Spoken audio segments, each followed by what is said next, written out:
দশ জন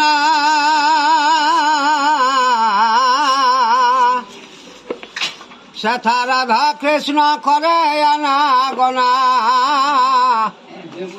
আকৃতি প্রকৃতি ছজনা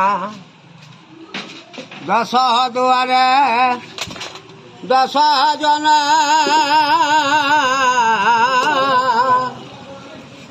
সেথা রাধা কৃষ্ণ করে আনাগোনা আকৃতি প্রকৃতি ছজনা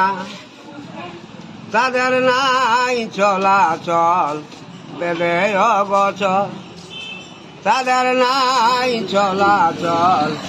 বেদে অগোচর অঙ্গে বসন ভূষণ পদে না সাধুজন দেখ বলে